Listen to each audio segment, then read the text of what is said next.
O seu canal Rede Previdência passa a apresentar o programa Ao Vivo, Doutor.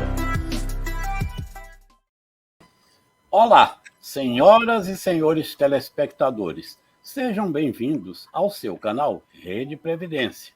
Se você ainda não é inscrito, peço que inscreva-se, ative o sininho, compartilhe e curta mais de 1.700 vídeos sobre Previdência à sua disposição. O programa Ao Vivo Doutor de hoje debate BPC na prática, com dois grandes conhecedores do tema, que é o doutor Alexandre Triques e o doutor Rodrigo Teles. Programa sob a direção geral do doutor Ricardo Souza e trabalhos técnicos de Ícaro Moreira e Rosa Araújo. Bem, senhores, nós já temos aqui uma série de perguntas, não é? E deixa eu fazer aqui uma pequena apresentação do Dr. Alexandre Triques e do Dr. Rodrigo Teles, porque o currículo dos homens são tão extensos que a gente passaria aqui horas falando sobre ele. Mas o Dr. Alexandre Triques é pós-graduado pela PUC do Rio Grande do Sul e mestre pela PUC São Paulo. É professor em cursos de pós-graduação e é integrante do conhecidíssimo G4 e autor de livros e artigos previdenciários. Palestrante, atuante, dirigente do IBDP, enfim, o currículo realmente é muito qualificado. E o doutor Rodrigo Teles, não menos. Ele é advogado, professor de Direito Previdenciário e Assistencial e também autor do manual BPC Loas. E ele já chega trazendo presente aí para vocês, tá certo? Doutor Alexandre Triques, que prazer recebê-lo aqui novamente no nosso canal Rede Previdência. Sempre que você passa por aqui, nos deixa grandes ensinamentos. Meu boa noite, doutor Alexandre Triques. Uma boa noite, doutor Ney. Uma saudação muito especial para o senhor. Um prazer sempre muito grande reencontrar o colega, receber o convite para participar desse espaço que tem feito diversos debates, né, dentro do direito previdenciário. Estou muito contente de estar aqui com o doutor Rodrigo. Recentemente lançou uma obra, tenho ela aqui comigo, já iniciei a leitura, inclusive, para a gente poder conversar sobre esse assunto tão importante, né, no contexto atual, a gente poder falar de prestações assistenciais, assim, de prestação continuada, né? Então, certamente um debate importante. E também cumprimento a doutora Ana pela parceria aqui junto, e todos os ouvintes, não estamos no rádio, mas quase no rádio, e a apresentação do Dr. Ney sempre me lembra o rádio, porque eu sei que ele é um homem de rádio, né? Cumprimento aqui a todos que estão acompanhando conosco, então, essa live, também ouvindo, né? Doutor Alexandre Triques, você me fez lembrar, né, a infância, né? Olha, eu indo uns 2 anos lá. Naquela época, nós morávamos no interior brabo mesmo, e que muita gente não tinha energia elétrica, então era a rádio, a bateria, né? E criança não tinha nem a televisão ainda, nem sonhava, e muitas vezes a criança pensava que tinha alguém ali dentro do rádio falando, então a criança tinha a curiosidade de ir atrás do rádio para ver se tinha alguma pessoa ali que estava falando. E hoje nós temos, você disse aqui, né? Aqui nós estamos quase que num rádio falado, mas com imagens, né? Com imagens, né? Doutor Rodrigo Teles. Doutor Rodrigo Teles está participando pela primeira vez, mas ele já chega batendo forte, porque ele já chega trazendo aí um belo presente para os senhores. Muito obrigado. Doutor Rodrigo, dê o seu boa noite e diga qual é o presente que você vai entregar para os participantes do nosso Ao Vivo Doutor de hoje. Boa noite, queridos. Primeiro quero agradecer o convite recebi a mensagem de Dr. Ney com extrema alegria. Dessa vez a gente conseguiu ajustar a agenda.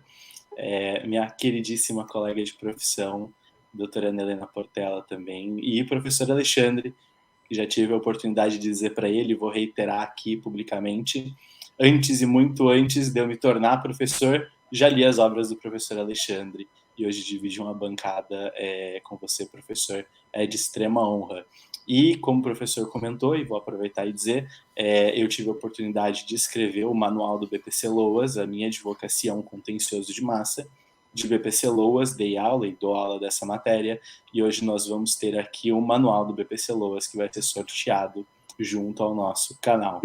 Muito obrigado pela presença de todos, e acho que a gente vai ter uma noite maravilhosa hoje. Se Deus quiser, ela já está sendo maravilhosa, e principalmente com a presença aí da nossa estrela, doutora Ana. Como é que está a senhora?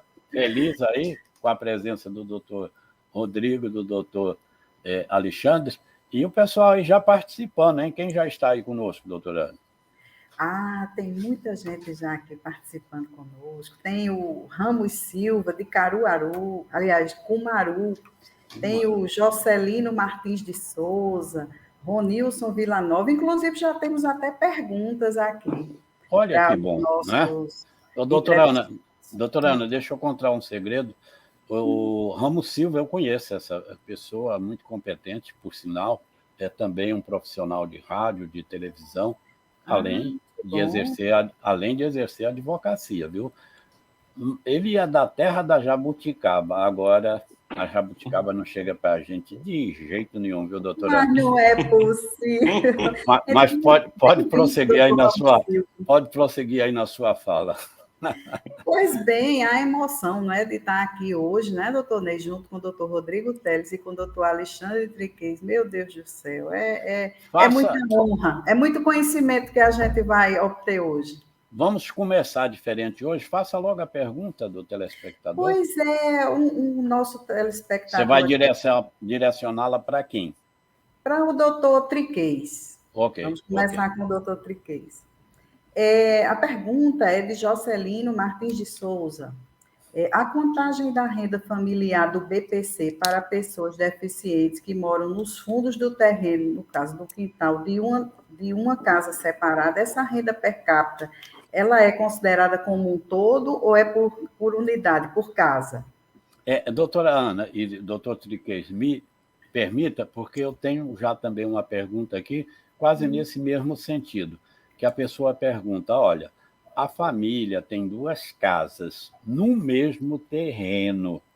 Eu quero saber se, para o efeito de Loas, vai somar a renda das 2 casas. Doutor Triquez, com a palavra. Uma pergunta complementa a outra. Pois não. Está mutado o seu microfone. Pronto. Esse é um questionamento muito comum e é uma situação que nós, advogados, nos defrontamos na consulta ao cliente, quando ele chega ao escritório, com a família realmente ocupando o mesmo terreno, eventualmente, né, porém em casas diferentes e com formação familiares diferentes. Eu sempre digo, e respondendo aqui ao Jocelino, eu sempre digo que essa é uma pergunta que pode ter as 2 respostas, né? Ela pode computar a renda, uma renda só, ou pode ter a renda separada. Vai depender da entrevista com o cliente para a gente compreender quem são essas pessoas, primeiramente, quem elas são, né? E de que forma elas compõem o grupo familiar. Porque muitas vezes a gente tem, dentro do mesmo terreno, diversas pessoas, mas tem a família do genro, tem a família da sogra, tem a família do irmão, né? A composição familiar, ela altera. E aí é muito importante buscar a LOAS, né? A Lei Orgânica da Assistência Social, em especial no seu parágrafo 1º, que traz o conceito de família.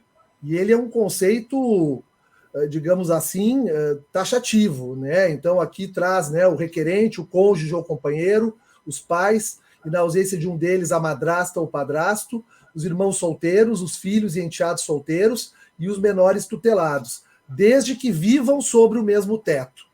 Vejam que o parágrafo 1º, ele traz 2 situações que a gente precisa observar na hora de preencher o formulário do INSS ou na hora de apresentar o grupo familiar na petição inicial. Primeiro, verificar os integrantes da família com base no indicativo que é trazido aqui no parágrafo 1º, porque, por exemplo, tendo um filho casado já não configura a mesma família, já não há, digamos assim, ele já não integra aquele núcleo familiar, porque ele não é um filho solteiro, conforme expressamente determina aqui.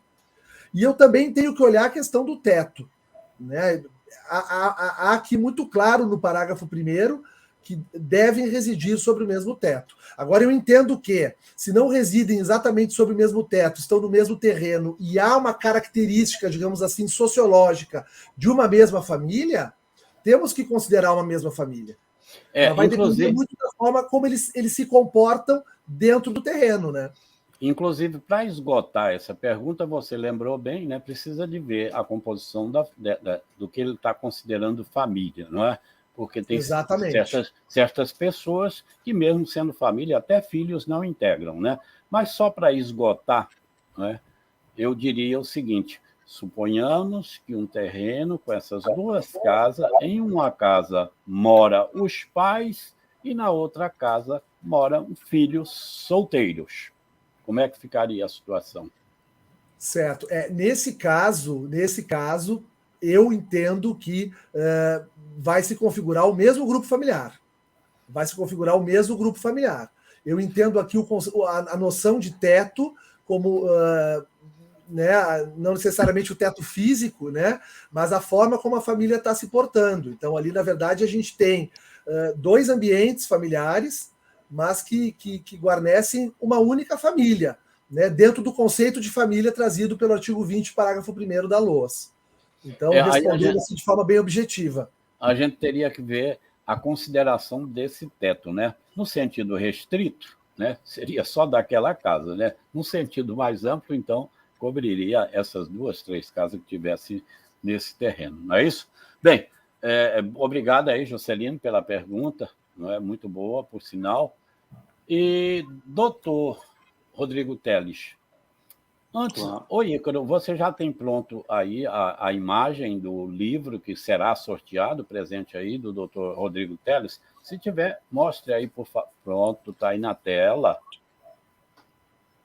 Não é, doutora Ana? O pessoal já pode se inscrever para participar, não é isso? Livro excelente, extremamente prático, certo? Escrito por um dos maiores nomes do direito previdenciário nacional, que gentilmente está nos cedendo um exemplar para sorteio. Então, o link já está aí no chat e vocês participem, que no final haverá um sorteio e alguém será contemplado, tá certo? E enquanto agora, isso, a pergunta vamos participando e vamos fazendo também as suas perguntas. Doutor Rodrigo Teles, você é professor, é palestrante, enfim, é um homem de múltiplas atividades, né? Escritor, mas também está ali no dia a dia, né?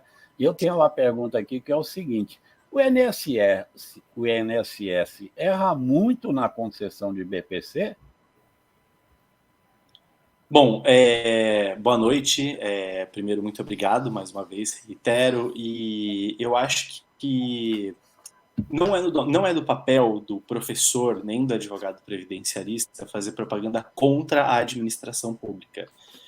Mas a gente precisa fazer o reconhecimento que, na verdade, para o INSS analisar e avaliar tantos benefícios com uma estrutura tão pequena como ele tem, a melhor coisa que o INSS pode fazer é o quê? Automatizar as suas operações. Então, hoje, o que você tem? Você tem uma base de dados, que é uma base de dados compartilhada. Então, eu vou falar do BPC LOAS. Eu tenho uma base de dados compartilhada, Ministério do Trabalho, Ministério da Previdência, Ministério, neste caso, né, os dados de CAD único, enfim, e todos esses dados em conjuntos, eles são cruzados. Então, como eu não tenho servidores, não tenho muitas vezes, né, equipe, não tenho estrutura para fazer uma análise detida e direta sobre todos os casos, o que eu faço? Crio sistemas automatizados de análise de benefício. Então, para os advogados que estão me ouvindo, e muitos deles já devem ter visto isso acontecer, você dá entrada num requerimento administrativo e 1 a 2 minutos depois ele já vem indeferido. E isso acontece por quê? Porque você está fazendo um mero cruzamento de dados no sistema. Eu não estou dizendo aqui, não estou querendo, né, como a gente diz no bom e velho ditado brasileiro, passar pano para o INSS. Eu só estou querendo dizer que, muitas vezes, os erros vêm da própria automatização do sistema. Na mesma medida que, se você tiver, por exemplo, com todos os seus dados, todas as suas informações em ordem no sistema, a concessão também vem muito rápido. Então, infelizmente, o problema é que a gente trata, na verdade o INSS trata, né, os dados como os que estão no sistema. Então você pode até fazer um requerimento, você pode até explicar nesse requerimento para o INSS diversas informações que precisam ser ajustadas. Você vai ver que muitas vezes os dados que você coloca são ignorados sumariamente e o benefício é negado.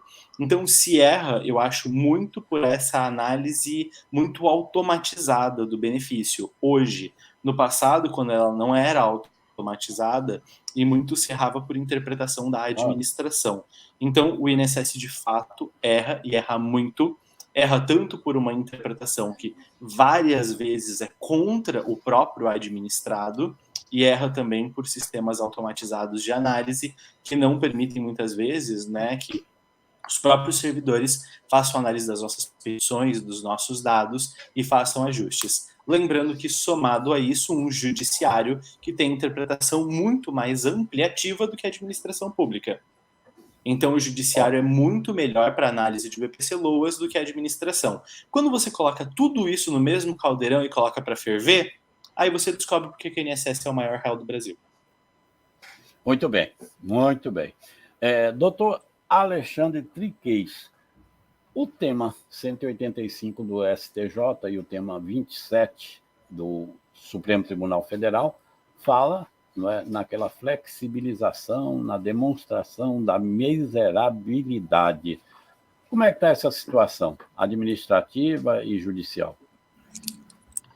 Bom, doutor Ney, o Supremo Tribunal Federal, já há alguns anos, né, analisou o critério da renda per capita do parágrafo 3º do artigo 20 da Lei Orgânica da Assistência Social, né, e declarou a inconstitucionalidade parcial sem pronúncia de nulidade, né, abrindo, né, para os tribunais inferiores a possibilidade de analisar o caso concreto, sempre o caso concreto. Paralelo a isso, nós temos também um processo importante para ser tratado sobre esse assunto, que é o IRDR número 12, aqui da 4ª Região, que também analisou, aqui na 4ª Região, se o critério, né, os critérios para a concessão do benefício de prestação continuada são absolutos ou relativos, entendendo pela visão do absoluto, pela restritividade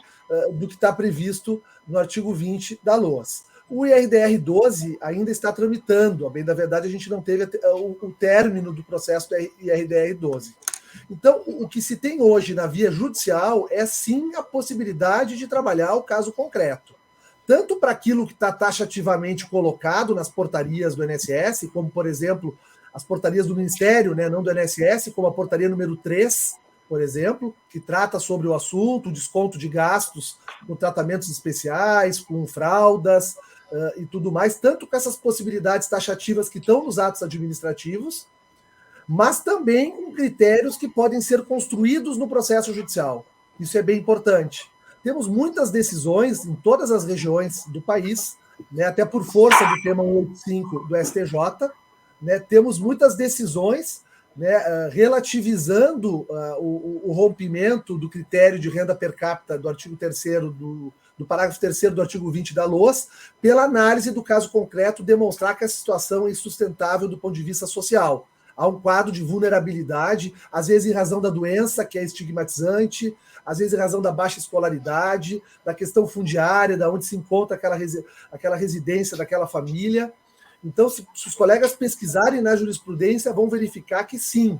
Só que, claro, eu sempre digo, a sentença e as decisões dos tribunais com relação a esse assunto vão depender da prova por parte do requerente dessa situação. Eu não posso simplesmente judicializar o processo de BPC apenas trazendo, né, a decisão administrativa e achar que com as avaliações socioeconômicas e a avaliação médica que hoje são realizadas no processo, o juiz vai, de uma forma automática, reconhecer essa situação. Nós nos acostumamos, e eu acho que o doutor Rodrigo vai concordar comigo nesse aspecto, nós nos acostumamos nos últimos anos a uma postura muito passiva com relação a esses processos, e eu sempre disse que penso que isso vem até de uma cultura de achar que o benefício assistencial é um favor do Estado brasileiro e não um direito subjetivo da pessoa vulnerável. Então, vai depender de uma postura ativa do advogado na petição inicial. Já no processo administrativo, só para encerrar, já no processo administrativo, ali realmente ali o princípio da legalidade estrita, ele é seguido à risca. Então, a gente vai conseguir relativizar o critério da renda apenas naquelas hipóteses que estão ali na portaria número 3, por exemplo, na própria LOAS, que permite a exclusão do gasto, a exclusão de um benefício percebido por uma outra pessoa com deficiência ou idosa com 65 anos ou mais, que permite os descontos dos gastos com tratamento, mas nos exatos valores previstos, né, na norma administrativa com relação ao assunto. Então, na via administrativa, está mais atrelado ao que está previsto nos atos administrativos, e na via judicial há um espectro enorme para o nosso trabalho. Nós temos um poder nas mãos, nesses processos judiciais, enorme, mas eu preciso realmente ter uma função ativa na petição inicial e eu preciso comprovar essa condição de vulnerabilidade, para além de uma avaliação que ocorre de forma automática, muitas vezes, no processo. Perfeito. Doutora Ana, doutora Vera Lúcia, doutor Tomé, né, e outras. Doutora Vera Lúcia, nossa colega. Tomé, doutor Tomé. Temos também Ana Viana, do Rio de Janeiro, prestigiando aqui a live. Olha, Luiz que bom. Carlos Tomé, boa noite a todos, obrigada pela audiência. E temos uma pergunta, mais uma, do Jocelino Martins de Souza, ele que sempre está participando aqui com a gente. Muito obrigada pela pergunta. E é o seguinte... Vamos direcioná-la para o doutor Rodrigo Teles, né? Rodrigo Teles, exato. O conceito de pessoa com deficiência no BPC pode incluir doenças como tuberculose, transtorno afetivo bipolar, etc. O que é deficiência para o BPC? Olha que pergunta boa, né? Muito boa. Eu vou começar tomando a liberdade para responder a pergunta de forma invertida. Primeiro, o que é deficiência, para depois se essas questões se aplicam. Primeiro, uma coisa muito importante é o fundamento legislativo do benefício de prestação continuada, conhecido popularmente como LOAS, mas, na verdade, o nome dele é o BPC, Benefício de Prestação Continuada. O fundamento legislativo dele começa no artigo 203 da Constituição Federal, passa pelos artigos 20, 20A, 21 e 21A da Lei Orgânica da Assistência Social, que é a LOAS, de onde vem, né, enfim, o popular nome, vai então para o decreto 6.214 de 2007, e inclusive a portaria que o professor Alexandre estava compartilhando conosco, né, é a portaria que ajuda o INSS a fazer a operação, que é a portaria 3 do Ministério do Desenvolvimento Social, então MDS. Todos esses 4 textos, né, desde a Constituição até o texto infraconstitucional, vão ajudar a gente a entender um pouco o que é o BPC-LOAS, como ele funciona, para quem ele pode ser concedido, como ele vai ser concedido e como vai ser administrado e, inclusive, revisto pelo INSS, né, pela administração pública de forma geral. Dentro dessa estrutura tem o artigo 16 do decreto 6.214, que vai dizer que a avaliação de deficiência vai ser feita com base na Classificação Internacional de Funcionalidade, Incapacidade e Saúde, popularmente conhecida como CIF. Então, a avaliação do BPC vai ser feita com a CIF. E aqui a gente não pode cometer um erro que está em todo o judiciário, em quase todo canto, né? Enfim, até da advocacia. Existe um benefício assistencial administrado pelo INSS para pessoas com deficiência, e ele é o BPC para pessoa com deficiência. E existe um benefício para pessoas com deficiência previdenciário administrado pelo INSS, que é a aposentadoria da pessoa com deficiência, que não é a aposentadoria especial da pessoa com deficiência, é a aposentadoria da pessoa com deficiência. A avaliação médica da aposentadoria da pessoa com deficiência é feita pelo IFBR. Neste caso, né, que a gente chama de IFBRA, né, o IFBR tem o seu sistema ali modificado, já um pouco melhorado, IFBRM. Mas o sistema de avaliação da pessoa com deficiência para aposentadoria, benefício previdenciário, é o IFBR. Quando você vai avaliar o benefício assistencial, você avalia ele com a CIF. Os documentos são 2 documentos médicos de avaliação de pessoas com deficiência, sendo que um deles é produzido no Brasil, que é o IFBR, que serve para as aposentadorias, e o outro é produzido dentro da Organização Mundial da Saúde e usado internacionalmente, que é a CIF. Aqui a gente não pode cometer esse erro. Então, como que eu avalio pessoa com deficiência para fins de BPC-LOAS no INSS? Com a CIF. Artigo 16, Decreto 6.214, de 2007. Bom, dito isso, a gente precisa entender que os conceitos de deficiência nascem, e a proteção da pessoa com deficiência nasce, lá na Convenção Internacional dos Direitos das Pessoas com Deficiência, que é a Convenção de Nova York, que vai dizer para nós que pessoa com deficiência pode ser pessoa com deficiência física, mental, intelectual e sensorial. Esses quatro grandes grupos de deficiência conseguem abarcar aí quase todas as condições ou todas as condições médicas que a gente tenha. O que a gente não pode deixar de perceber para fins de BPC-LOAS? Que a avaliação da deficiência, seja ela física, mental, intelectual ou sensorial, para fins do BPC-LOAS, só pede que a pessoa seja pessoa com deficiência. Então, quando você vai avaliar BPC-LOAS, não tem deficiência leve, moderada, grave ou completa. Tem sim ou não, é pessoa com deficiência. Já quando você vai fazer a aposentadoria da pessoa com deficiência, o grau da deficiência implica na concessão de um benefício mais ou menos vantajoso. Aqui a gente começa a ver, e por que eu estou fazendo esse paralelo? O paralelo das diferenças. A metodologia de avaliação médica é diferente. Um benefício é previdenciário, o outro é assistencial. Um benefício, que é o previdenciário, tem gradiente e o assistencial não tem gradiente. Então, aqui a resposta é: como que eu avalio a deficiência do BPC-LOAS? Usando a CIF, artigo 16 do Decreto 6.214, de 2007. Essa avaliação usa gradiente, usa grau? Não, você só precisa ser pessoa com deficiência, sim ou não. E aí você vai falar: então é mais fácil fazer isso? Não é mais fácil. Por quê? Porque lá na Lei Orgânica da Assistência Social ela vai ser clara e transparente. Você não concede benefício só para pessoa com deficiência. É para pessoa com deficiência que enfrenta barreiras que impedem a sua participação plena e efetiva na sociedade, em igualdade de condições com as demais pessoas.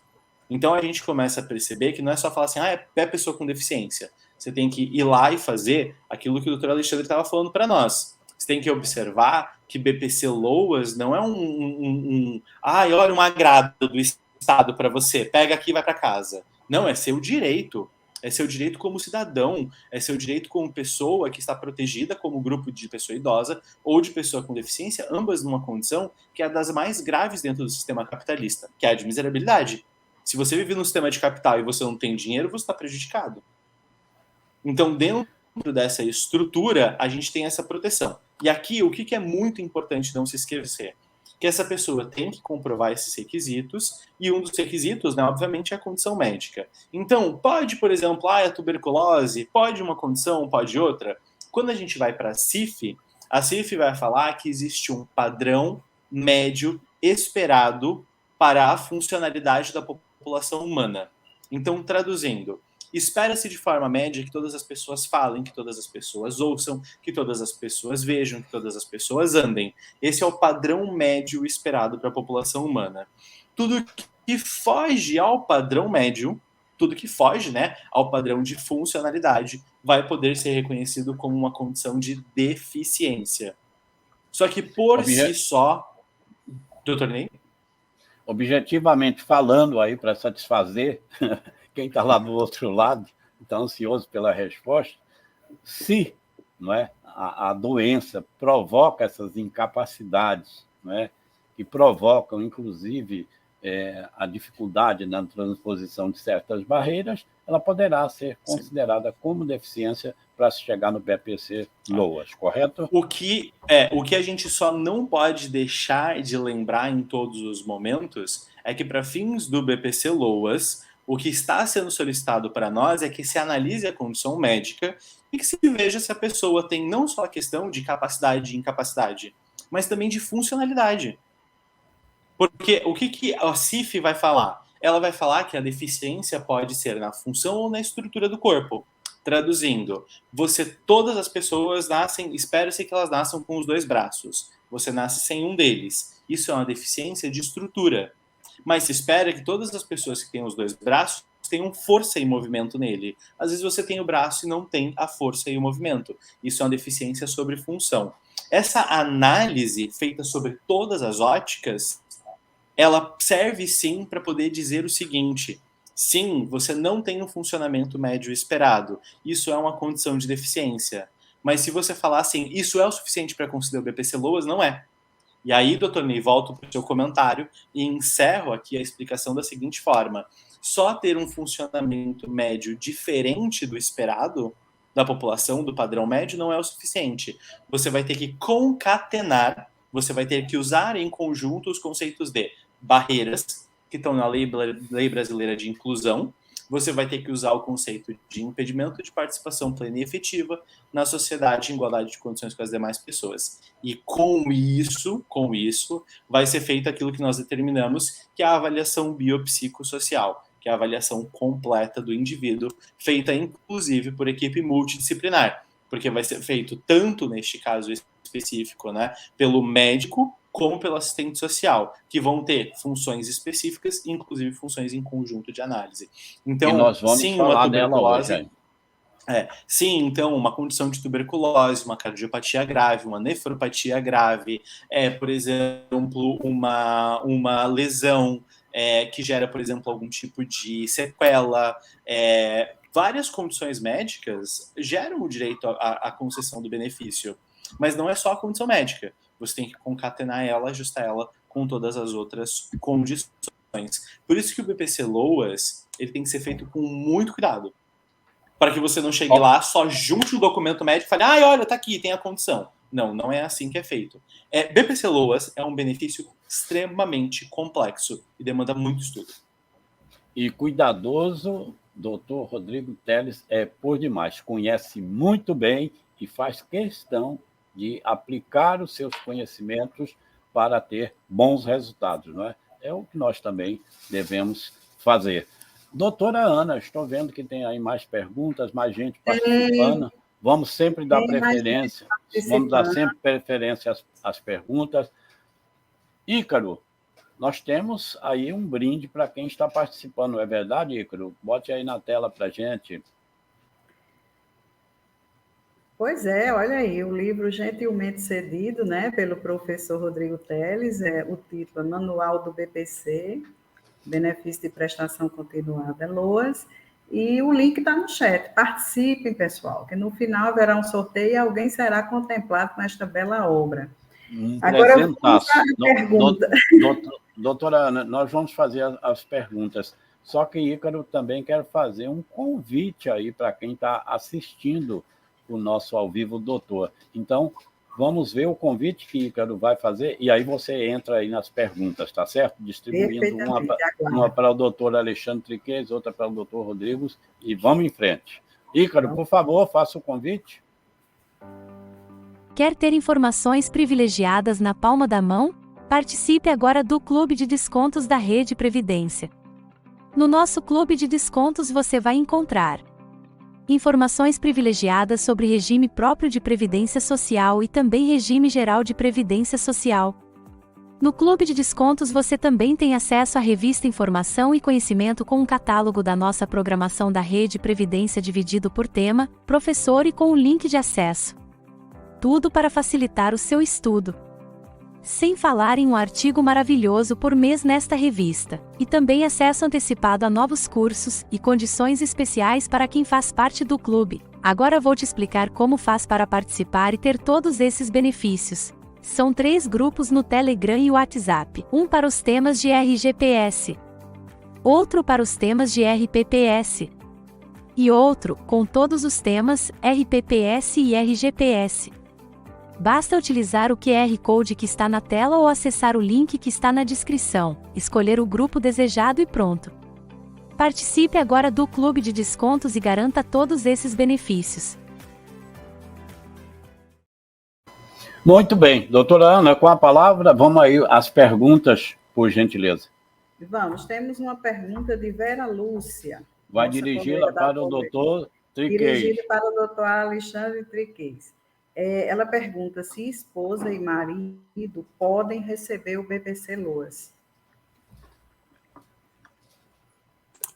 Perfeito. Podem sim. Na verdade, a Lei Orgânica da Assistência Social, que traz, né, no artigo 20 o BPC, ele não faz restrição que mais de um membro da família receba o benefício de prestação continuada. E isso ressalta justamente o que o doutor Rodrigo comentou agora há pouco, da importância de nós nos apropriarmos do BPC enquanto realmente um direito subjetivo, né?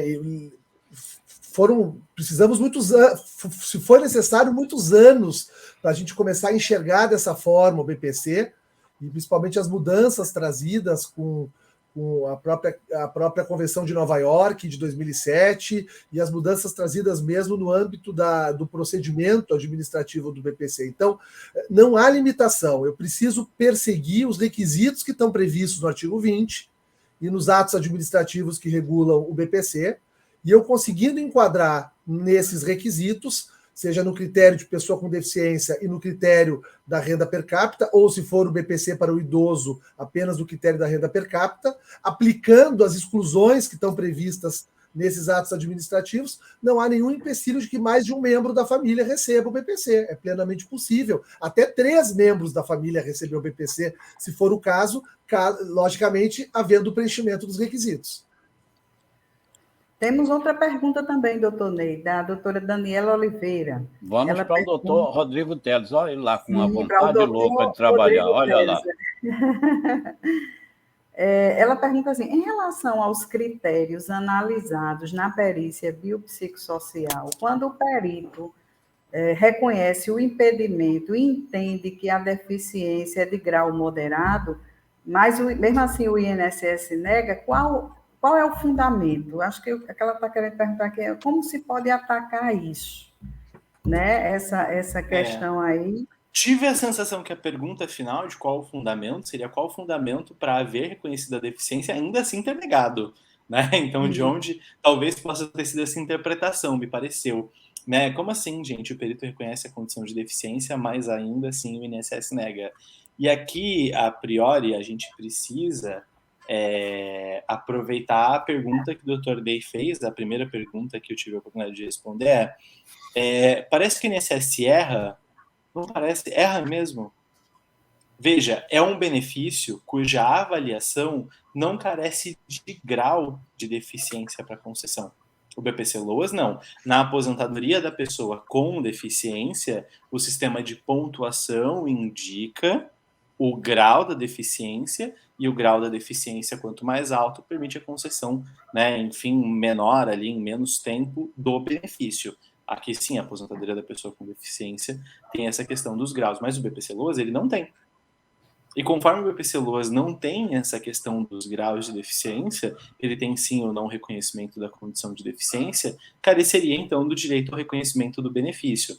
Ocorre que, se vocês forem olhar para a própria norma de avaliação de deficiência do BPC Loas, ela vai contra a própria estrutura, a norma interna do INSS, ela vai contra a própria estrutura de avaliação da CIF. Digo isso para vocês porque, e isso é muito importante de dizer, a CIF ela é feita, né, e é administrada pela Organização Mundial da Saúde em conjunto com a Universidade Nelson Mandela da África do Sul. Profissionais de diversas áreas do conhecimento no mundo inteiro participam de grupos organizados por país da CIF, que tem um representante, que tem poder de voto, veto para inserção, alteração e exclusão de dados da CIF em nível internacional. Então, no Brasil, nós temos um representante. No grupo, eu sou o único advogado do Brasil que faz parte, E uma das coisas que a gente segue defendendo no grupo, em diversas aplicações da CIF, e uma delas, na minha parte lá, eu defendo enquanto advogado, que até a interpretação do INSS sobre a aplicação da CIF vai contra a CIF. Então, a interpretação do sistema médico de avaliação, e nós temos uma norma de 2015 para isso do INSS, quando ela aplica a CIF errada. Então, quando as pessoas perguntam para mim assim, professor, o porquê que tem tanta ação judicial contra o INSS? Simples. Porque você, por exemplo, tem um médico reconhecendo uma condição de deficiência no BPC-LOAS, ele não teria que reconhecer a condição do gradiente, mas, por exemplo, reconhece, fala, deficiência moderada, por exemplo, não precisaria.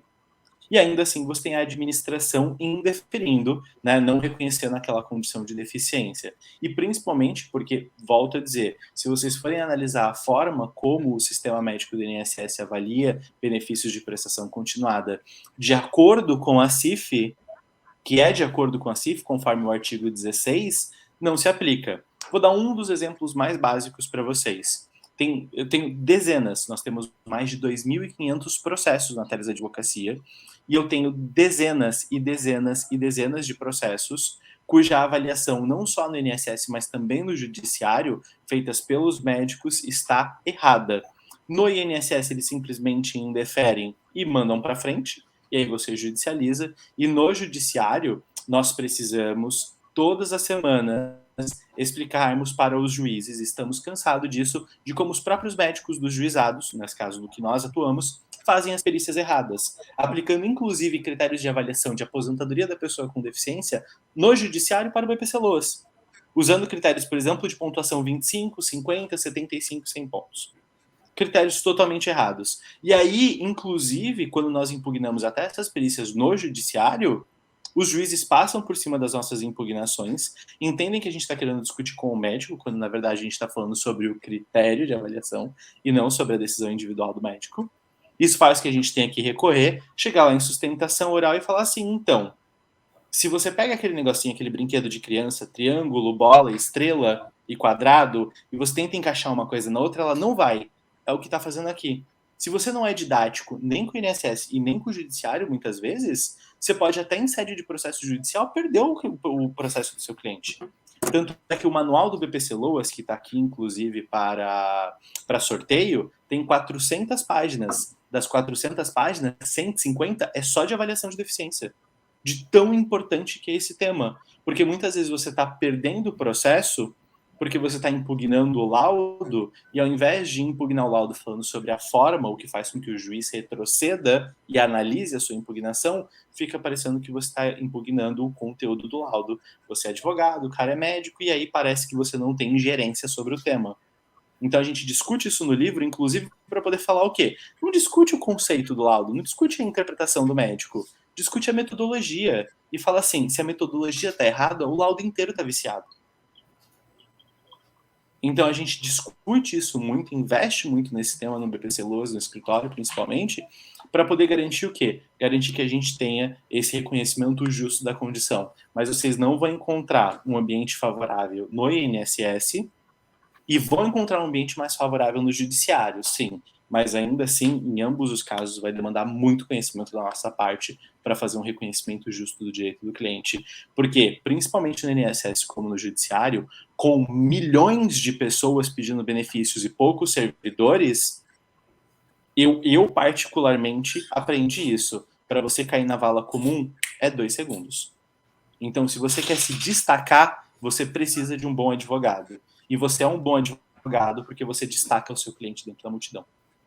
Muito bem, doutor Rodrigo Teles. Aproveitando que o doutor Rodrigo Teles falou em aposentadoria, né, e em classificação aí das deficiências, se leve, moderado ou grave, na consideração para a aposentadoria por idade da pessoa com deficiência, também não importa o grau, não é?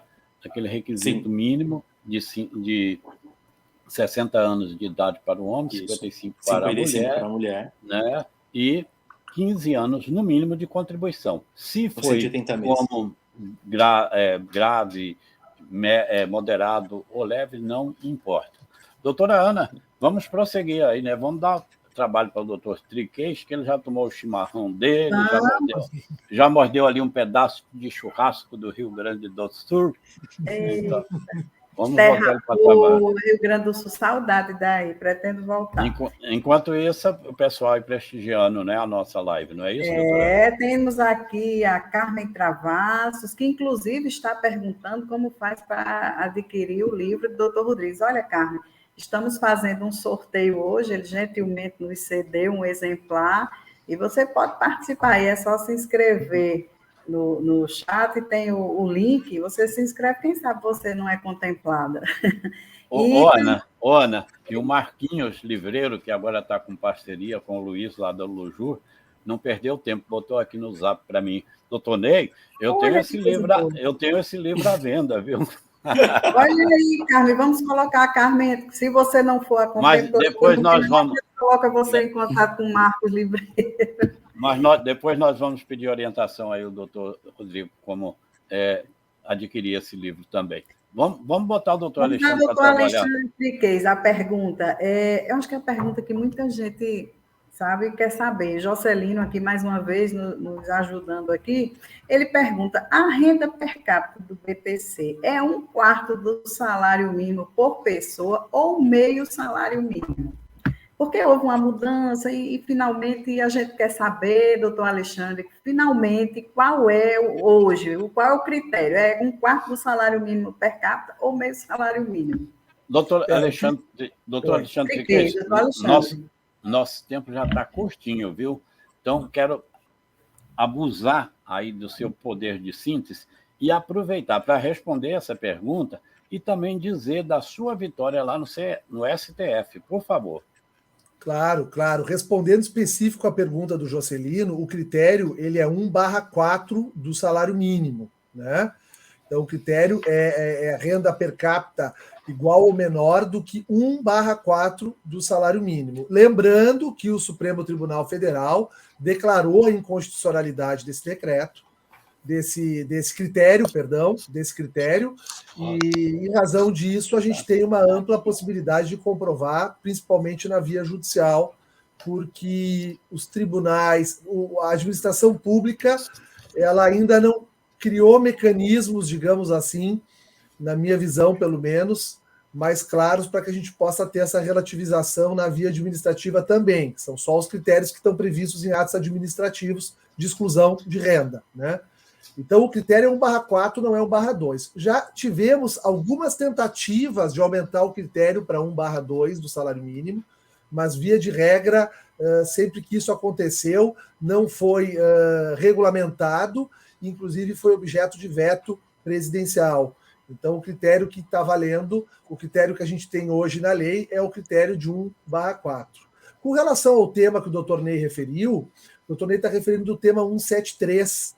O Supremo Tribunal Federal, no ano de 2017, apreciou um recurso que, recebido como representativo de controvérsia, na verdade, como é STF, é repercussão geral, que a gente refere, né, no sistema de precedentes, ele analisou um tema cadastrado como tema 173, que era um recurso extraordinário, oriundo de um processo de São Paulo, de uma italiana que morava no Brasil, a dona Felícia, o nome dessa italiana, né, que morava no Brasil e há muito tempo, né, regularizada, evidentemente, no Brasil, já trabalhou, teve uma vida normal aqui no Brasil, e precisou da prestação assistencial num determinado momento da sua vida, e essa prestação foi negada.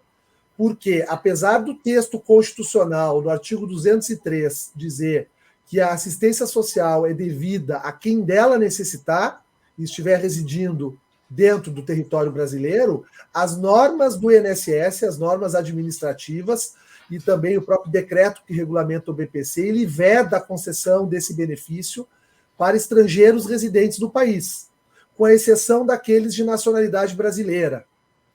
E eventualmente, algum acordo bilateral que possa haver nesse sentido. Mas os demais, que não estão contemplados nessa situação, não têm direito. Então, o haitiano que está residindo regularmente no país e precisa do BPC não tem direito, um senegalês que está residindo no país não tem direito, ou qualquer outra nacionalidade que venha a necessitar da prestação tanto do BPC para a pessoa com deficiência, quanto do BPC por idade. No tema 173, o STF se debruçou se é constitucional essa vedação e entendeu que ela é inconstitucional, que todo estrangeiro residente do país tem direito a receber o BPC porque a Constituição assim determina no artigo 203.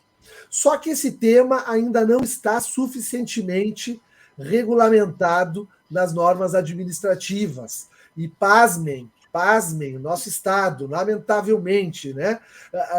O INSS ainda está indeferindo essa prestação via de regra. Tem um memorando que permite que o servidor reconheça esse direito, mas a matéria não está devidamente, digamos assim, publicizada no ambiente de todas as agências do INSS, no ambiente de todos os analistas que vão analisar o assunto, e não raras vezes a gente encaminha um pedido de BPC para um estrangeiro residente no país, e o INSS nega, sob o argumento de não ser de nacionalidade portuguesa, e, portanto, ser vetado a concessão, né, para esse cidadão. Sendo que o tema 173 já transitou em julgado, é repercussão geral, de obrigatória observância. Então, esses casos têm que buscar, né, o recurso administrativo, junto ao Conselho de Recursos, ou então a via judicial para comprovar esse direito. É uma área bem importante de atuação hoje, porque o Brasil teve uma primeira geração de imigrantes, que é aquelas lá do século XIX, né, que os alemães, os italianos, poloneses, holandeses, enfim, né, o próprio Pernambuco também é um estado com muita migração no passado, né, a gente sabe disso, e aqui o Rio Grande do Sul também.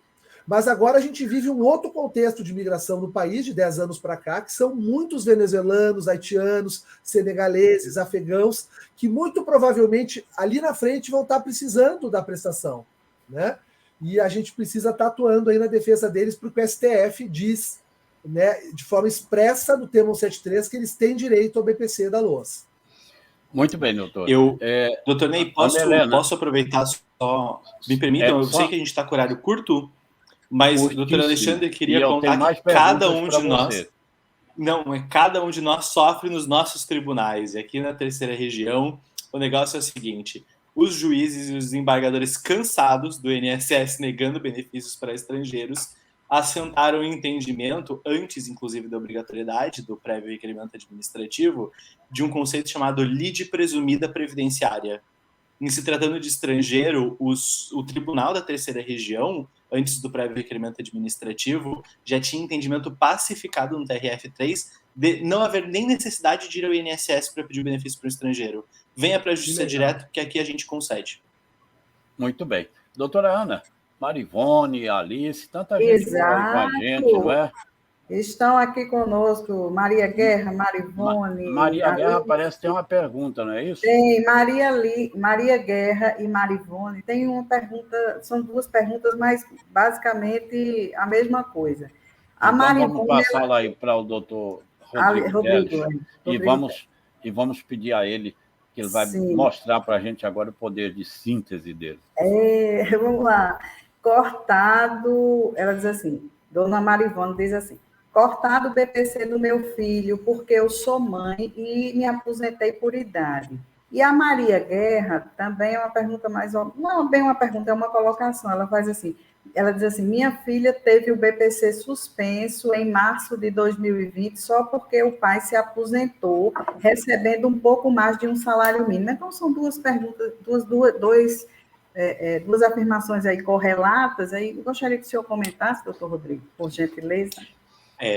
A regra é clara, como diz o pessoal do futebol, havendo alteração da renda do grupo familiar, da sua composição, entre qualquer outra condição, é necessário fazer a análise dos critérios que geraram a concessão do benefício e a sua manutenção. Aqui é uma dica muito importante: benefício de prestação continuada é reavaliado reiteradamente. Então, se houver alteração no meio do caminho, ele também tem que ser reavaliado, não só pelos critérios médicos, no caso da pessoa com deficiência, mas também pelos critérios econômicos em todos os casos. Então, as duas que fizeram a pergunta, nos dois casos, vocês cumpriram o elemento, né, que é o gatilho da reavaliação, que é uma alteração no grupo econômico pela uma inserção de renda, pela concessão de um benefício para outra pessoa que vive debaixo do mesmo teto. Agora, a questão aqui é a seguinte: se a concessão desse benefício retirou ou não aquela pessoa que recebeu o BPC-LOAS da condição de ainda continuar recebendo, ou seja, da condição de miserabilidade.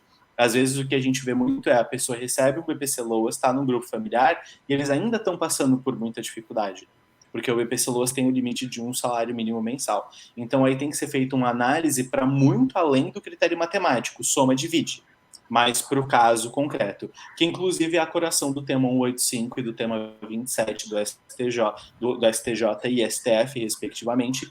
Lembrando que o próprio tema 185 do STJ falava, né, estar abaixo de um quarto de salário mínimo é presunção de miserabilidade.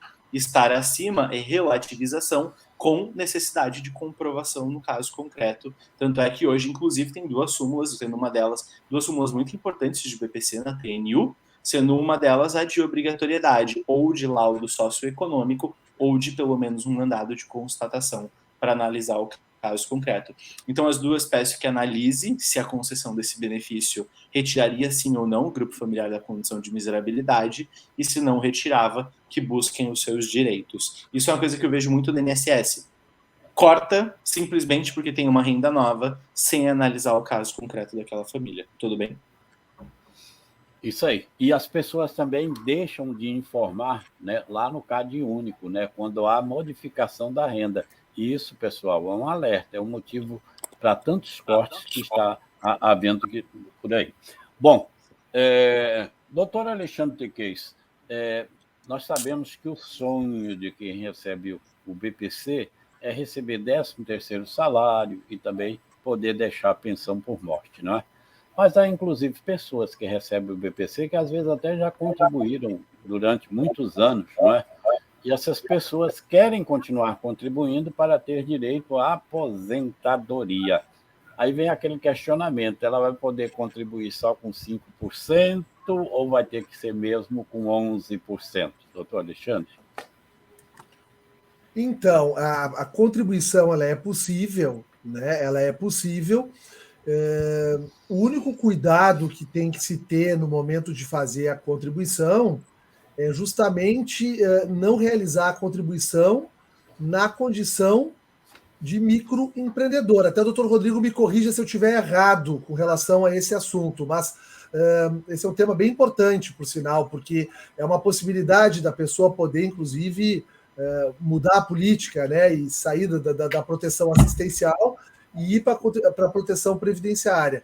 Então, ela pode, sim, fazer essa contribuição, mas na condição de facultativo, né? Ela não pode fazer o recolhimento que presuma o exercício do trabalho. Então, se ela fizer, por exemplo, o recolhimento nos 5% como microempreendedor individual, isso pode, sim, isso vai presumir o exercício da atividade e pode gerar a cessação do benefício. É isso, né, doutor Rodrigo? Ô, doutor Alexandre, deixa eu intervir aqui, por favor, porque eu sei que já tem decisão de tribunal dizendo que ela não poderá contribuir como facultativa de baixa renda, que aí também seria somente os 5%, como é a contribuição do microempreendedor individual. Mas vamos esquecer o microempreendedor. Então, a questão é, ela pode contribuir como facultativo de baixa renda com 5%, ou vai ser com 11%? Porque decisão do tribunal diz que teria que ser de 11%, porque sim, ela já tem uma renda que seria o próprio BPC. Claro. Ela não vai poder contribuir, tá perfeito. Ela não vai, porque qual é o critério aqui que é levado em consideração? A partir do momento que eu faço, né, um recolhimento, por exemplo, da condição de microempreendedor individual ou da condição de baixa renda, a partir do momento que eu me declaro a condição de baixa renda, eu declaro que eu tenho renda. Né? Eu tenho renda, mesmo que renda baixa, mas eu me enquadro na condição de auferir rendimentos. E isso inviabiliza o direito ao cômputo do recolhimento para fins de concomitante à percepção do BPC. Então, o recolhimento teria que se dar assim na condição facultativa de 11%. Né? Aí sim seria possível. Isso vai virar uma bela de briga de tribunal para os próximos anos, viu? É um tema bem atual, um dos temas mais atuais hoje em matéria de BPC, né? Porque é um tema que ainda... A bela briga de tribunal, porque isso é uma na sua consideração, doutor Rodrigo, você é a favor que ela possa contribuir com 5% ou tem que ser mesmo 11%? Sim, eu sou a favor pela contribuição de 5%, porque o critério de reflexão, né, de baixa renda e pagamento de 5% é a análise da renda per capita de até 2 salários mínimos no grupo familiar. Então, isso não é um prejuízo, critério totalmente diferente do BPC-LOAS.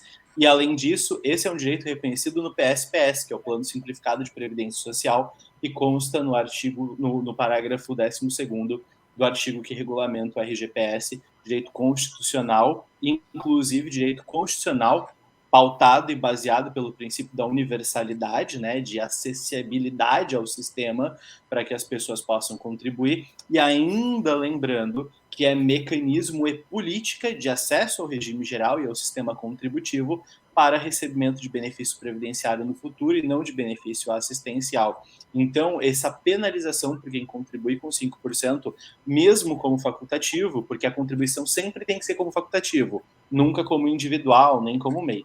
Essa penalização de 5%, ela é, para mim, um critério prejudicial, preconceituoso, que diz respeito ao próprio espírito da própria Constituição Federal, quando estabelece o próprio PSPS, que é o Plano Simplificado de Previdência Social, regulamentado pela Lei Complementar 123. Então, para mim, concordo com o doutor Alexandre, um dos temas mais quentes do momento e que vai ser objeto de regulamentação e de orientação pelos tribunais superiores nos próximos anos. Doutora Helena e telespectadores, nós já estouramos o horário, mas veja que tema fabuloso, né? Que tema, quanta coisa tem ainda para a gente aqui abordar, para a gente inclusive, discutir. a nossa audiência, doutor Ney, está muito satisfeita com a live e todo mundo aqui parabenizando, não é, os professores aqui pela entrevista, pelas respostas às perguntas.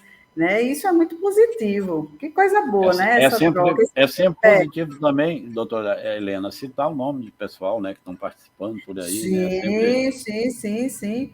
Vamos lá, temos a Simone Lobaga, a doutora Silvia Beatriz, aqui a dona Maria Guerra agradecendo a todos, né, porque foi uma das perguntas, né, que o doutor, acho que Rodrigo Teles respondeu, ficou muito satisfeita.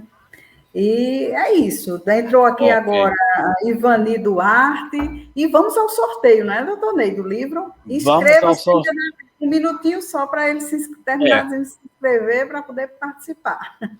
Tem uma colherzinha de chá, porque eu vou fazer uma pergunta uma agora. Colherzinha de chá, Eu vou fazer uma pergunta para o doutor Alexandre e outra para o doutor Rodrigo Teles. É o tempo que o pessoal se inscreve, porque vai haver o sorteio, hein? Aproveite. Doutor Alexandre Triquez, pergunta eu tenho aqui de monte, viu? Mas eu gostaria que você dissesse alguma coisa que você queria ter informado e que não lhe foi perguntado, por gentileza. Excelente. Eu tenho uma na ponta da língua. Ótimo. E reiterar, já que a gente tem um público aqui majoritariamente de advogados, mas mesmo que não seja o advogado que esteja assistindo, seja o cidadão que está buscando informação aqui na rede. Doutor Alexandre. Oi. E um público em grande parte feminino, hein? Está vendo? Está notando? Em grande parte feminina. É verdade. Não, eu queria assim reiterar, e a gente falou um pouco sobre isso durante toda a live, acho que isso ficou muito, muito evidente, que realmente o BPC é um processo dos mais complexos hoje na advocacia, sem dúvida. A gente tem uma ideia de que o BPC pode ser algo simples, não tão complexo, que não exige muito trabalho, seja no processo administrativo ou judicial. Essa ideia vai ser sempre equivocada. Eu preciso demarcar muito bem as questões na via administrativa, eu preciso apresentar a documentação na via administrativa de forma completa, para se ter uma boa avaliação biopsicossocial. Muitos casos, essa avaliação funciona bem, o INSS tem feito um esforço para fazer a avaliação biopsicossocial com qualidade, não apenas nas aposentadorias para a pessoa com deficiência, como também no BPC. Claro que temos inúmeros problemas, principalmente de transparência, os critérios muitas vezes não são claros, os laudos mostram situações que não se confirmam na decisão final, pelo deferimento e pelo indeferimento. O critério aplicado pela portaria número 2, que é a portaria que regula a perícia biopsicossocial no BPC, não é o mesmo critério, não é um critério idêntico ao das aposentadorias para pessoa com deficiência. Para alguns é um critério pior do que aquele trazido, né, pela aposentadoria, as aposentadorias da pessoa com deficiência, mas eu preciso marcar posição. Eu preciso marcar posição na orientação para o cadastro no CRAS, para um bom preenchimento do formulário com requerimento, para a apresentação das provas. E na via judicial, colegas, sem dúvida, o teu processo de BPC vai ser o rosto, vai ser a sua cara, o seu rosto na dedicação ao processo. Né? Quanto mais nós capricharmos na apresentação das provas e chamarmos essa obrigação probatória para nós, né, apresentando documentos, quisitando bem o processo. Eu sempre costumo dizer, só para provocar o assunto, porque esse é um assunto que permitiria que nós ficássemos aqui, sem dúvida, a noite toda. Vejam, olha, uma única provocação que mostra como realmente a gente tem que ter uma postura ativa no processo agora judicial, né? Se a Convenção de Nova York, de 2007, o Estatuto da Inclusão, o próprio decreto 6494, que internalizou como emenda constitucional a Convenção de Nova York no nosso sistema, fala que a avaliação da pessoa com deficiência tem que ser sempre relacional, eu tenho que partir da função e estrutura do corpo atingida, para daí avaliar o critério social, psicológico, enfim, e poder avaliar a relação entre a doença e a realidade de vida daquela pessoa que eu estou tentando comprovar a condição de pessoa com deficiência, eu chego a uma conclusão. Todos os processos judiciais da justiça brasileira estão com problemas na prova. Querem ver? Como é que funciona hoje o processo na via judicial? Via de regra, em todas as regiões, estão sendo marcadas duas avaliações, uma avaliação médica e uma avaliação socioeconômica. Vejam que a avaliação socioeconômica desses processos está cumprindo com o requisito socioeconômico do parágrafo 3º do artigo 20, é ir lá na casa da pessoa e verificar qual é a composição de renda per capita daquele grupo familiar. Bom, se essa perícia socioeconômica está cumprindo o requisito socioeconômico, eu preciso compreender que nesse mesmo processo judicial eu preciso de uma nova perícia social, para, em conjunto com a perícia médica, fazer a relação com a questão médica e dizer se essa pessoa agora, então, é pessoa com deficiência ou não. Se vocês observarem, colegas, nós estamos quietos com relação a esse assunto. E o quanto dá para a gente avançar nos casos concretos dos nossos escritórios. Avaliar e dizer se a pessoa é pessoa com deficiência, aplicando a perícia médica com a avaliação socioeconômica, não está cumprindo o Estatuto da Inclusão, porque eu preciso só para avaliação da pessoa com deficiência a médica e assistente social. E depois eu preciso de novo assistente social para avaliar o requisito socioeconômico.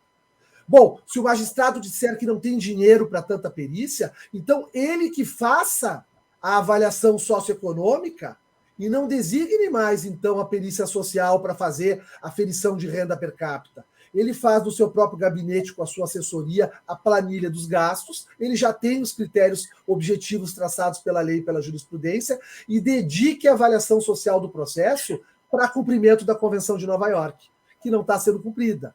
Quantos colegas têm impugnado isso nos processos que têm perdido de BPC de LOAS? Nós não estamos fazendo isso. Então vejam as múltiplas, eu só trouxe esse fato, que eu tenho falado bastante sobre isso nos últimos meses, para demonstrar que mesmo aqueles juízes que estão dizendo, na minha vara, eu estou fazendo a avaliação biopsicossocial, não está. Porque o assistente social está cumprindo um papel de renda per capita e não de analisar a relação entre a estrutura do corpo e o ambiente que a pessoa trabalha. Então, só por isso eu consigo classificar esses processos como processos passíveis de controle em recurso judicial para reavaliação novamente. E eu posso muito bem, na petição inicial, pedir para o juiz que dispense a avaliação socioeconômica e ele mesmo faça o critério e me libere a perícia social para poder fazer uma boa prova da pessoa com deficiência. Então, aqui eu trago apenas um exemplo para mostrar o quanto a gente precisa ser assertivo nesses processos para fazer uma advocacia diferenciada. É isso, doutor Ney. Muito bem, doutor Alexandre, muito bem Muito boas as suas colocações. Mas, Ana, a gente estava se esquecendo, hein? Nós temos que pedir aos nossos telespectadores que, por gentileza, deixem sugestões para próximos programas. Sim. E pois é, deixem sugestões de temas que vocês querem que sejam discutidos aqui, não é, doutor Ney? E esse tema, né? Tem também os seus amigos para participar e vamos compartilhar conhecimento. E esse tema tão importante, né? Se vocês quiserem que a gente retorne dele, pode deixar aí a sugestão. Eu tenho certeza que doutor Alexandre e doutor Rodrigo, se tiverem em pauta, eles virão aqui para nos proporcionar esse conhecimento, né? Para enriquecer o saber aqui de todos. Doutor Rodrigo, o que eu deveria ter lhe perguntado e não lhe perguntei? Por favor. Olha, eu confesso que depois de ouvir a fala do doutor Alexandre sobre essa questão das perícias, acho que daria minha vontade até de encerrar para deixar todos nós refletindo sobre um tema que é tão gritante, que de verdade, assim, as avaliações são muito mal feitas, tanto na administração como no judiciário. Então eu vou fugir e eu vou escapar do tema jurídico para poder, na verdade, aproveitar e fazer um comentário sobre a advocacia para os colegas que estão aqui. Eu sempre comento com os meus alunos, eu venho de uma família muito simples, eu estudei a vida inteira em colégio público, eu fiz faculdade com financiamento estudantil e políticas socioassistenciais de acesso ao ensino superior, né? Então eu sou também beneficiado por uma política de acesso à educação. Sou o primeiro na minha família, né, a me formar em direito.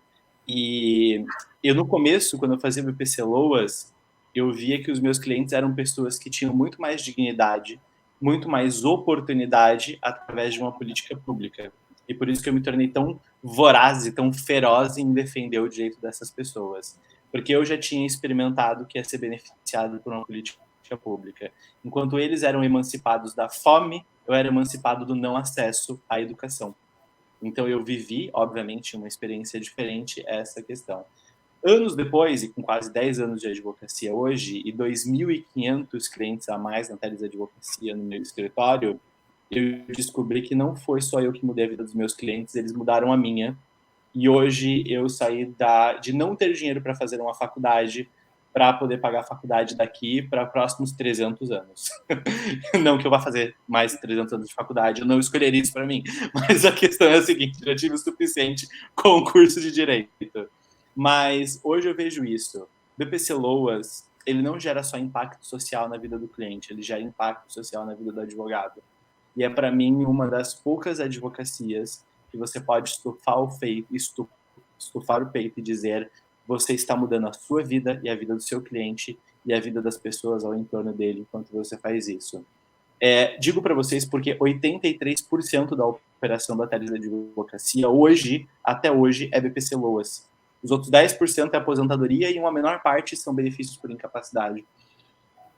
Eu quero dizer para vocês de coração, se vocês fazem pouco ou se não fazem BPC Loas, mas pensam em trabalhar com isso, BPC Loas, a Loas muda vidas. E eu não estou falando só dos nossos clientes, estou falando de nós como advogados também. Então, convido vocês para aprenderem, trabalharem, encontrarem pessoas em todos os cantos que precisam desse benefício, mas saibam, vocês vão colher frutos muito abençoados dessa advocacia, eu estou certo disso. Muito bem colocado, professor. Muito Olha, bem. Ana, que lições importantes, né, nós recebemos aqui hoje. E muitas dicas práticas, né? Como é bom falar com quem conhece e com quem está na prática. Mas, Ana, vamos saber, né, quem foi o sorteado. Agora, Ícaro, antes de dizer aí a sorteada ou sorteado, você já tem aí o card do próximo Ao Vivo Doutor? Se tiver, coloque na tela, por favor, porque vai ser um tema também tão importante que de umas figuras de grande conhecimento. Por favor, olha aí quem nós vamos ter. Olha, o juiz federal que está na TNU, doutor Fábio Souza, e o nosso excelente processualista, o doutor Fernando Rubim. Então, estaremos falando aqui sobre processo judicial previdenciário. Será na quarta-feira, não é? De hoje a 15, no dia 28 desse mês de setembro, às 19 horas. Então, já ficam vocês convidados e já podem ir convidando os seus amigos. Ícaro, se você tiver aí agora já a sorteada ou sorteado, por favor, traga para nós. Tchan, tchan, tchan, tchan. Suspense, Ícaro. Que rufem os tambores. Que rufem os tambores. Quem vai ser premiado com esse belo exemplar do benefício de prestação continuada, autoria do Dr. Rodrigo Teles, né? Ele disse que tem 400 páginas, não é isso, doutor? 400 páginas aí de prática de quem conhece o assunto como ninguém. E lembrando a vocês que todos os dias, às 18 horas, nós temos o Boletim de Notícias Previdenciárias, da segunda a sexta-feira, às 18 horas. Cada dia da semana, nós temos um colega aqui trazendo as notícias para vocês. Ícaro, eita, apareceu. Vera Lúcia, parabéns! Vera Lúcia. Verinha, nossa amiga Verinha, que fez uma pós com a gente. Que coisa boa! Parabéns. Será que é ela? Será que é ela? Você não está vendo a identidade aí. Cuidado para não escorregar, porque se você se equivocar, depois você vai ter que comprar um livro e dar a ela, viu? Não, só tem ela mesmo. Parabéns, Vera Lúcia. Vera Lúcia da Silva, Ana. Olha, pode aparecer um nome. Que coisa boa, né? Parabéns, ótimo. Viu, Vera? Parabéns. Bom, doutor Alexandre Triquez, doutor Rodrigo Teles, foi maravilhosa a participação dos senhores. Nós ficamos muito gratos com os ensinamentos, as lições, as dicas importantes que os senhores trouxeram. E eu tenho certeza que nós vamos ter que voltar a esse tema, não tenho dúvida. E espero que, quando voltarmos, os senhores tenham a agenda para nos presentear novamente aqui com a presença de vocês. Bem, pessoal, telespectadores, o nosso muito obrigado. Obrigado à minha grande amiga aí, Ana, que está sempre aqui com a gente e ajudando a movimentar esse programa. Então, nosso muito obrigado. E lembrem-se, Rede Previdência, esse é o seu canal. É isso aí. Até o dia 28, se Deus quiser. Um abraço a todos. Obrigado, queridos. Tchau, tchau. Obrigado, uma boa noite.